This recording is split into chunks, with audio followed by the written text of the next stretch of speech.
ভয় পেয়ে আজকে সেই ডাক্তারের মুখ থেকে এই ধরনের কথা বেরোচ্ছে। আমার মনে হয় এইসব ডাক্তারদের হেফাজতে নিয়ে তাদের সাথে কথা বলা উচিত।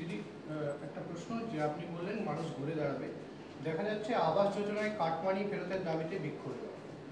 আবাস যোজনা নিয়ে আজকেও সরব হয়েছেন মুখ্যমন্ত্রী। ইসলামপুরে তৃণমূল পঞ্চায়েত প্রধানের বিরুদ্ধে কাটমানি নেওয়ার অভিযোগ, লাঠি ঝাঁটা নিয়ে তেড়ে গেল সাধারণ জনতা। 204 জনকে টাকা ফেরত দিলেন তৃণমূলের পঞ্চায়েত। সবচেয়ে মানে টাকা ফেরত দিচ্ছে মানেই তো সে চোর, টাকা নিয়েছিল। বিভিন্ন জায়গায় এই ধরনের ঘটনা ঘটেছে। মানুষ যেভাবে রাস্তায় নেমেছে, মানুষ যেভাবে প্রতিবাদ করছে, প্রত্যেকটা মানুষকেই বলবো নিজেদের অধিকার যেরকমভাবে জুনিয়র ডাক্তাররা যেভাবে প্রতিবাদ করে নিজেদের অধিকার ছিনিয়ে নিচ্ছে, সেরকম প্রত্যেকটা মানুষকে বলবো এই সরকারের বিরুদ্ধে দাঁড়াতে গেলে রাস্তায় নামুন এবং নিজেদের অধিকার, যে আবাস যোজনা আছে যাই আছে, নিজেদের অধিকারটাকে আপনারা ছিনিয়ে নিন। মুখ্যমন্ত্রী বলেছেন যে টাকা দেয় না, বারংবার সরব হয়েছেন কেন্দ্র নাকি টাকা দেয় না। তো সেখান থেকে দেখতে গেলে তাহলে দুর্নীতি হয়েছে, তাহলে টাকা পাবে কি? তাদেরকে তো পরিষ্কার বলা হয়েছে যে তাদের আবাস যোজনায় যে হিসেব কেন্দ্রীয় সরকারকে দেওয়ার ছিল সেই হিসেব দেয়নি। আজকে ইলেকশনের পরেও, লোকসভা ইলেকশনের পরেও আজকে টাকা পয়সা কেন্দ্রীয় সরকার রাজ্য সরকারকে দিয়েছে, তো তারা কথা রেখেছে, কিন্তু রাজ্য সরকার এখনও পর্যন্ত তাদের কথা রাখেনি। এবং তারা আজকে কেন্দ্রীয় সরকারের কাছ থেকে বলছে আমরা আবাস যোজনার টাকা পাচ্ছি না।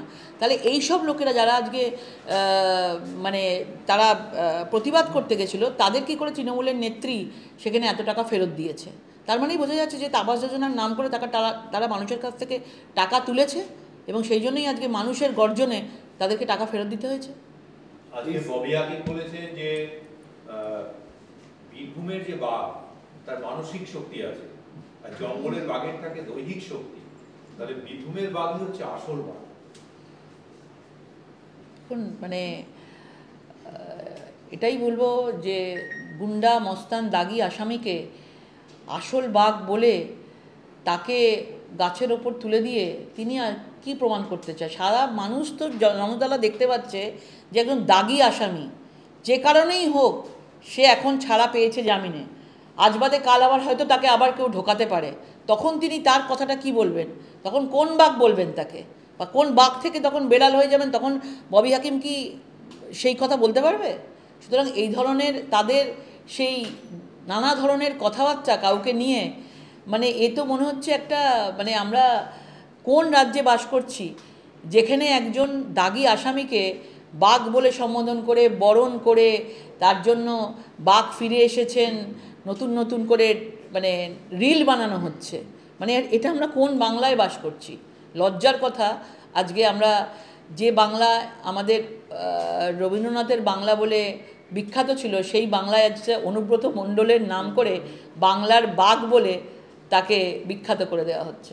দিদি, ফ্রিজে প্রেমিকা 50 টুকরো হাড়হিম হত্যাকাণ্ডে বাংলা কি এই ক্ষেত্রেও রক্ষা মিলল না বাংলা? দেখুন, এটা শুনে তো অবাক, এরকম আরও অনেক ঘটনা শোনা গেছে, কিন্তু যখন শুনলাম বাংলার সঙ্গে কানেক্টেড, সব কিছু খারাপ কাজ কেন বাংলার সাথে কানেক্টেড হয়? সব কিছু খারাপ কাজে কেন দেখা যায় যে বাংলার সাথে যারা কানেক্টেড তারা তৃণমূল সরকারেরই লোক? এই তিলোত্তমার বিচারে যারা বলেছে যে মেয়েদেরকে নিয়ে যারা যেসব কথা বলেছে সব কটাকে দেখা যাচ্ছে সব তৃণমূল থেকে, তাদের শিকড়টা কোথায়? তৃণমূলের। তার মানে তৃণমূল এমন একটা কালচার ঠিক করেছে যে সেখানে সব রকমের থ্রেট কালচার থেকে শুরু করে নোংরা হত্যাকাণ্ড, নৃশংস হত্যা, বিভিন্ন ধরনের কটু কথা এই সরকারটাই বলে। ডাক্তারদের আন্দোলনকে কটাক্ষ করেছে, ডাক্তারদের নিয়ে যে নাগরিক আন্দোলন কটাক্ষ করেছে, কি হলো এগুলো করে?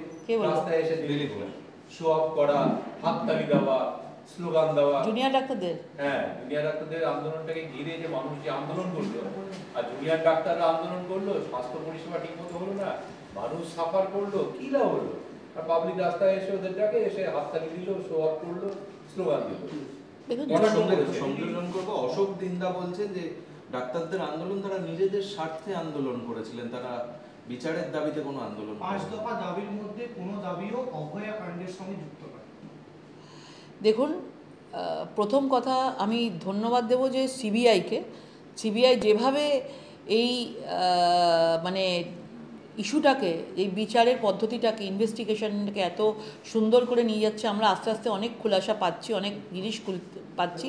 ডাক্তারদের আন্দোলন দেখিয়ে দিয়েছে নিশ্চয়ই, সাধারণ মানুষ ডাক্তারদের কাছে এসেছে, ডাক্তারদের আন্দোলন দেখিয়ে দিয়েছে যে এভাবেও আন্দোলন করা যায়, এবং মানুষ যখন আন্দোলন করে তখন পুরো সরকার কিন্তু টলমলে অবস্থায় থাকে। আজকে ডাক্তারদের আন্দোলনটাকে নানাভাবে মমতা বন্দ্যোপাধ্যায় প্রভাবিত করতে চেয়েছে, এবং সেই প্রভাবিত করার জন্যই হয়তো আজকে ডাক্তারের আন্দোলনটাতে আপনারা দেখেছি যে সিপিকে যখন আমরা বারবারই ডাক্তারদের সঙ্গে আছি, সিপিকে যখন পদত্যাগের কথা বলেছে, সিপিকে পদত্যাগ করে এটা অন্য উচ্চ পদে দেওয়া হয়েছে, তাকে কিন্তু একদম সরিয়ে দেওয়া হয়নি, এবং বিভিন্ন জায়গায় যাদের যাদের সরানো হয়েছে তাদেরকে আরও বেশি উচ্চ পদে উচ্চ সম্মান দিয়ে তাদেরকে নিয়ে আসা হয়েছে। সেই জন্যই হয়তো আজকে দিলীপদার মনে হয়েছে যে আজকে সেটা কিসের আন্দোলন। তাকে যদি আজকে সেই জায়গা থেকে আজকে সন্দীপ ঘোষ অ্যারেস্ট না হলে সন্দীপ ঘোষকেও দেখতেন ন্যাশনাল মেডিকেল কলেজের অধ্যক্ষ করে রেখে দিত, আজকে কোনো জায়গা থেকে সন্দীপ ঘোষ বেরোতো না। তো ডাক্তারদেরকে সেইটাই হয়তো বলেছে যে তোমরা এত দূর অবধি যাওয়ার পরে তোমরা নিশ্চয়ই তোমাদের দাবিতে তোমরা কিছুটা করতে পেরেছো, কিন্তু যেটা মানুষ চাইছে বিচার, সেই বিচারটা তো সিবিআই করছে। ধন্যবাদ জানাবো সিবিআইকে, এবং ডাক্তাররা এই যে সিবিআইয়ের দিকে ডাক্তারদের আন্দোলনটা ঘুরে গেল, এবং এটা হওয়া উচিত ছিল না কোনোভাবেই। তারা যখন প্রথম থেকে বলেছিল আমরা অরাজনৈতিকভাবে করছি, তাহলে অরাজনৈতিকভাবেই সেটাকে টেনে নিয়ে যাওয়া উচিত ছিল। কোথাও একটা মনে হলো যে রাজনৈতিক গন্ধ একটা ডাক্তারদের মধ্যেও কিন্তু ঢুকে গেছিল। এসপি দাসের কথা এই ক্ষেত্রে বারবার সামনে এসেছে, তিনি বলছেন আমি অনেকদিন ধরে মুখ্যমন্ত্রীর পারিবারিক চিকিৎসক, তাই বলে কি আমি সফট টার্গেট? আমি বলতে পারবো না এসব কথা। এবং তিনি বলছেন যে সিবিআই ডাকলে আমার যেতে কোথাও কোনো অসুবিধা নেই। দেখুন, এই ধরনের যার নাম এই এসপি দাসের নাম যেভাবে আজকে এই কাণ্ডে আরজিকর কাণ্ডে বারবার উঠে এসেছেন, এবং তিনি মুখ্যমন্ত্রী ঘনিষ্ঠ, এবং এত সব কিছু দেখে একটা জিনিসই বুঝতে পারা যায় যে কেন মুখ্যমন্ত্রী সেদিন পথে নেমেছিলেন, কেন মুখ্যমন্ত্রী বারবার করে ফাঁসি চাই বলেও পেছন দিক দিয়ে 21টা উকিল লাগিয়ে এই বিচারটা বন্ধ করতে চাইছেন, বিচারটাকে অন্যদিকে ঘোরাতে চাইছেন। এবং সেটা পরিষ্কার বোঝা যাচ্ছে যে মুখ্যমন্ত্রীর কোনো প্রভাবশালী বা কিছু নিশ্চয়ই এখানে রয়েছে, সেই জন্য বারবার উনি যেভাবেই হোক এই ইনভেস্টিগেশনটাকে বন্ধ করতে পারছেন। তার মধ্যে হতে পারেন ইনিও একটা ইম্পর্ট্যান্ট লোক, তারও অনেক কিছু ইনভলভমেন্ট এখানে রয়েছে, এবং সিবিআই ডাকলেই সেটা স্পষ্ট হয়ে যাবে। কিন্তু দিদি, আপনারা তো বারবার অভিযোগ করেছেন বারংবার যে এসপি দাসই হলো স্বাস্থ্যমন্ত্রীর, তিনি স্বাস্থ্য মন্ত্রকটা চালান, এমনটা আপনাদের? হ্যাঁ, আমরা তো বলছি যে নিশ্চয়ই তাকে ডেকে জিজ্ঞাসাবাদ করা উচিত, কেউই বাদ যাওয়া উচিত না।